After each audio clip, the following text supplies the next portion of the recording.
बस बस बस। सभी मित्रों को प्रेम मीरा का प्रणाम।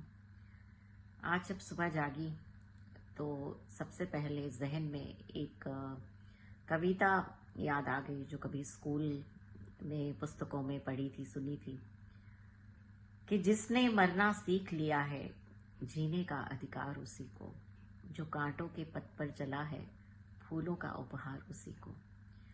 तो ये जीवन ऐसा ही है।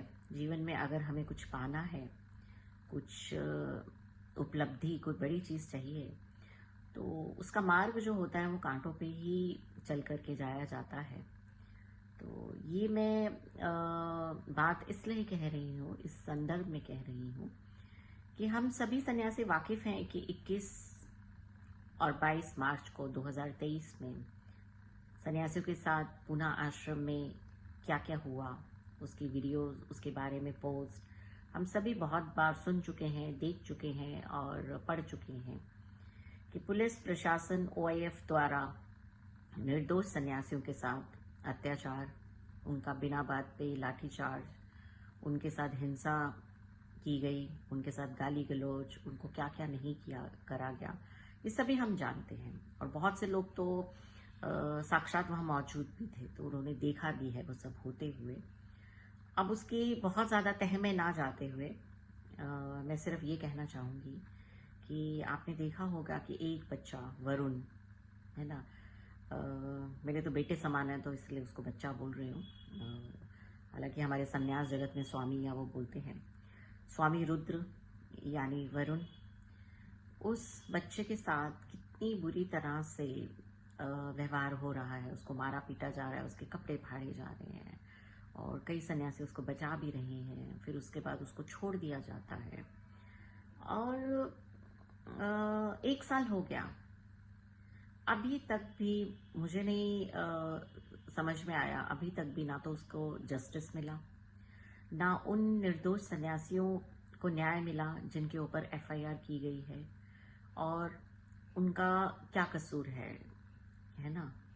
उस पे भी चर्चा बहुत होती है कि क्या अपने सदगुरु के आश्रम में जाना, माला पहनना जुर्म है, या जाना वहां जुर्म हो गया, या वहां समाधि दर्शन करना जुर्म हो गया।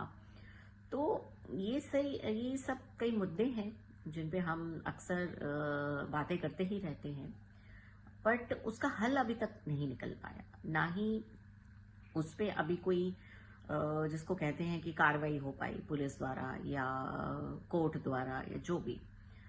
तो मैं आप सबसे ये प्रार्थना करना चाहूंगी कि हम 21 मार्च तो मनाते ही आ रहे हैं, हमारे सदगुरु का संबोधि दिवस है, मनाना भी चाहिए, क्यों नहीं।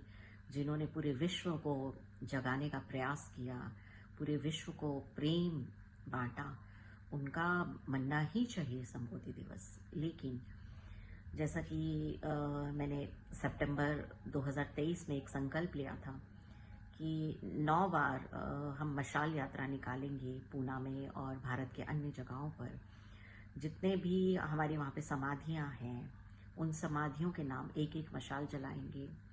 और प्लस जब पूना वन आरंभ हुआ, जब भगवान वहाँ पर आए, उस दिन को भी मनाया जाएगा और उसमें माँ योग मुक्ता के नाम की भी जलाई जाएगी मशाल, जो कि अभी पीछे हमने किया वो आयोजन।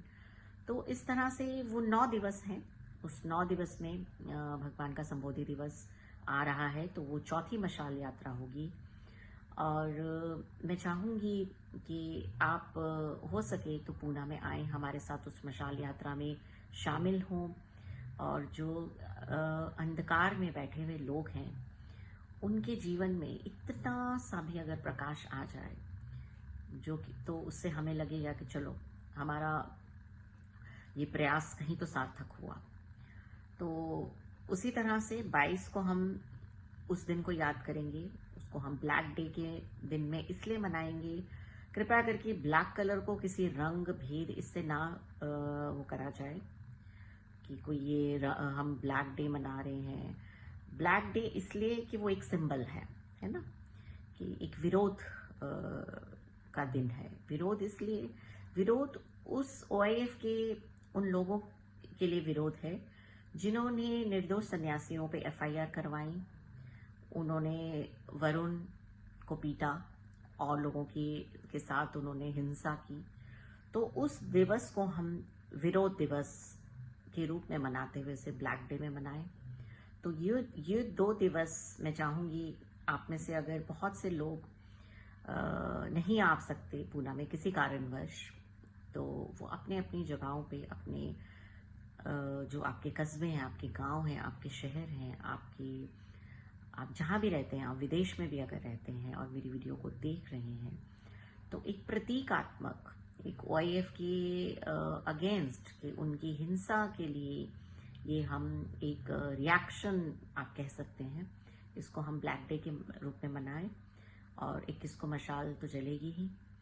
तो आप सभी से मैं पुनः प्रार्थना करना चाहूँगी, भूल जाएं आप कौन से फैसिलिटेटर को बहुत पसंद करते हैं, आप भूल जाएं आप किस जीवंत गुरु के फॉलोअर्स हैं, मगर याद रखिए कि हमारा जो सूत्र है, हमारा जो मेन हमारा वो हमारे सदगुरु भगवान श्री रजनीश ओशो वही हैं, और उन्हीं के लिए करेंगे हम। ये कोई अपने लिए नहीं कर रहे, हम किसी के लिए नहीं, हम उनके लिए एक छोटा सा गुरु को दिया हुआ ये हमारा शीश मैं कहूँगी, गुरु को दी हुई दक्षिणा मैं कहूँगी। और मेरी वीडियो को देखा उसके लिए आप सभी का तहे दिल से धन्यवाद, प्रणाम।